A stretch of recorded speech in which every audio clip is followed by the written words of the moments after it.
Understanding prescription drug plans. Hello, I'm Thomas Smith, founder and lead healthcare agent of It's That Time. Let's start with a couple of questions. 1, do you have to have prescription drug coverage? No.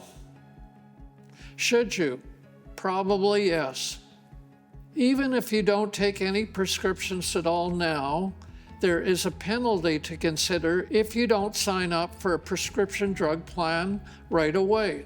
The penalty is 1% of the average cost of a prescription drug plan calculated for each month that you haven't signed up for one.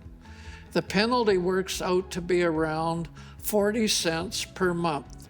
So if you don't sign up for a drug plan for 2 years, your penalty will be around 40 cents times 24 months, or around $10 per month, added to your premium each month when you do sign up. I have seen penalties add up to as much as $70 a month for 20 years of not signing up. Many prescription drug plans are very inexpensive, so most people will choose to sign up for one right away. Every one of us has a different situation when it comes to our prescriptions. My 97-year-old mother used to brag that she took only one little pill while her friends had trays of pills. Now my mother takes 2 pills. Lots of us are fortunate that way. We take a generic drug or two, and the cost is no big deal. Other people take expensive name brand pills. You know a drug is expensive when it's advertised a lot on TV. They don't advertise the cheap ones. Take Humira as an example, the most advertised drug there is. It's over $1,000 a month. Many of us think, $1,000 a month for a bottle of pills? They gotta be kidding. But it takes over $100 million to bring a new drug to market. So to spend that type of money, they need a return. For those taking expensive drugs, the homework of choosing the right drug plan usually matters and could mean thousands of dollars of difference from one plan to another. The first matter of importance is to know that a carrier divides drugs into tiers based on cost. There are usually 5 tiers. Tier 1 is preferred generic drugs. They cost very little. Tier 2 is non-preferred generic drugs. They cost a few dollars more. Tier 3 is preferred name brand drugs. These drugs that do not yet have a generic version, and they cost more. Tier 4 is non-preferred name brand drugs, where we jump up to a somewhat higher cost.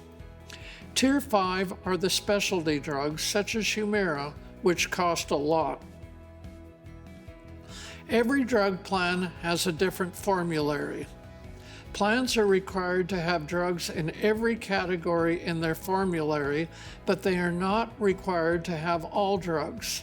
Certain drugs may be in formulary with some plans, but not be in formulary with others.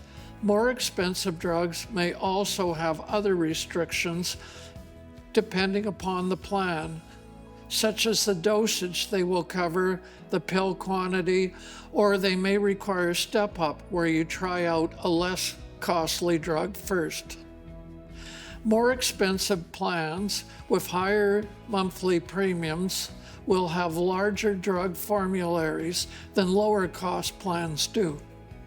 Drug plans also have 3 phases to them. Drug plans start out with phase 1, which is the deductible phase.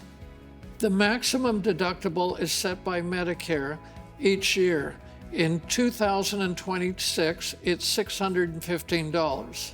With many drug plans, the deductible does not apply to the generic drug tiers, Tier 1 and Tier 2. With more expensive plans, they may not have any deductible for any tier. Phase 2 is the initial coverage phase. In this phase, you either make co-payments, which are set amounts such as $5, or with some plans, it's co-insurance, which are percentages of the cost, such as 30%. How much out-of-pocket costs you will have is based on that tier. Tier 1 and Tier 2 will be very low, or even without any co-payment at all, depending upon the plan. Tiers 3 through Tier 5 will have higher co-payments. If your own out-of-pocket amount reaches $2,100, then you arrive at a new phase called the catastrophic phase.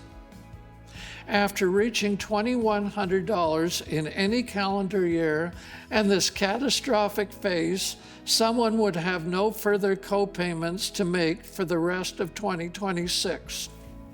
It is important to know that if a drug is not in formulary with your plan, the cost will be 100% out of pocket. So if you take expensive name brand drugs, it's very important to check a plan's formulary before you enroll. If no plan covers a drug, you can apply to have it brought into formulary for you, called an exception. Your doctor can likely assist you with this.